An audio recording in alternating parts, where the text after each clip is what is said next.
Hello, ladies and gentlemen. I was sat here busying myself when a tale leapt into my mind. A strange tale that I thought I'd like to pass on to you.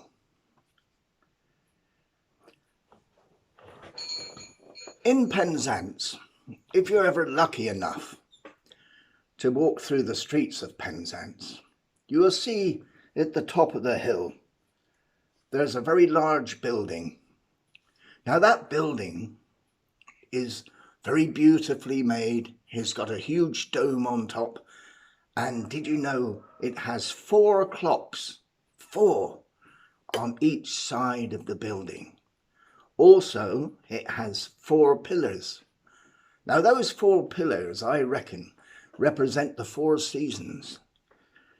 Now, also on the building, if you see the 4 clocks, once upon a time, when I was a boy, there were 1 at each end of the building and 1 on the sea side of the building, which was blue to represent the sea. And on the north side of the building was a black one. Now, a strange thing was that black clock. It had behind it, living in the works, a raven. In fact, he was called Old Ned, and he was the Raven King, and he lived in the clockworks of the tower. And at that time of year, in the winter, there was a special day, the 21st of December. And the 21st of December is the time when the earth starts to tilt and the days get longer. And Old Ned, the Raven King, was sat inside his clock house in the roof of the great building, and he was rather sad, and he was sat there in the dark, because there wasn't much light around, and he was sat there in the dark when all of a sudden he could hear laughing and music. And he sat up and he thought, what's that? He thought, I'll go and find out, because Old Ned the Raven King, he loved music. In fact, he loved a party, but he didn't have many friends at all, apart from the 4 rooks that you will see scavenging bits of leftovers and in the streets of Penzance. You'll see them there on an afternoon waiting outside Warren's for anybody to drop a bit of pasty or anything like that. But you see what it was, he decided to go and investigate. And he left his clock tower and he went and he flew towards St. John's Hall, the town hall, as you say. And there he couldn't believe his eyes. There in front of him was a huge paper sun in all its glory. And there were lots of people dancing and wearing strange costumes and amazing masks. And they danced around and they were laughing and having a wonderful time. And as I said, Old Ned loved dancing, but he wasn't very good at it. In fact, he was dreadful. And he flew down and he decided that he would join in, and he started to dance and he jumped and he wheeled around and he did all sorts of amazing dancing moves and everything. And everybody laughed at him because he was making a right state of it. He wasn't very good. He had 2 left feet, so to speak.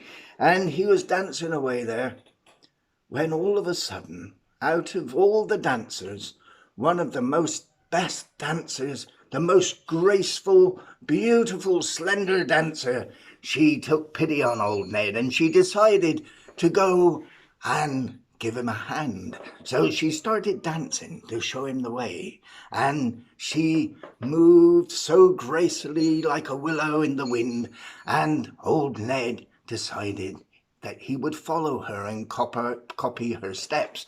And he danced and he danced, and they all loved it. And they thought he was so quick at learning that they decided to let him lead the procession. So they all lifted up the huge paper sun and they started to march. And all the dancers were singing and dancing away, and people were all dressed in very strange costumes and masks. And they made their way to what is known as the Hill Fort, a high part that looked over the whole of the parish. And they had a fire that wasn't lit yet, and they put the sun on top of it. And then they got a fellow to come and set light to it all. So as it took off, the flames were getting bigger and bigger, and soon the paper sun caught alight, and up it went. Now the paper sun, the reason they did that is because, being made of paper, of course, what is paper made of? It's made of wood. And what are trees made of? They're made of sunlight, and of course, without the sunlight, the trees wouldn't grow. So they take in all the energy, all that energy from the sun to grow into big, tall trees. And they grow and grow and grow until they are mature trees. And then one day they either fall down or are chopped down and made into paper. And what happens is when they set fire to it, it was transforming it back into what the sun is made of, fire. And all that fire and warmth went out across the land to awaken the springtime and all those tiny little plants that are growing under the ground, to let them know that the day is getting longer. Now, what happened then was old Ned, he danced around and everybody was very happy, and they went off to different parts of the town where they had games and music and food. And old Ned flew back to his tower, exhausted and really tired. So he then, the following year, on the 21st of December, he would go back and dance in front of the great paper sun. And they would lead them through the streets to where eventually they would once again set fire to it. Now, on the 21st of December, if you go into Penzance and you hear that there is a Montol festival when all the people get together and they have a great, great time. So if you're ever visiting, do so. It's worth a look. Anyway, you take care, and I'll see. Oh, sorry, just cleaning me gun. Have a great day. Cheers now. Bye.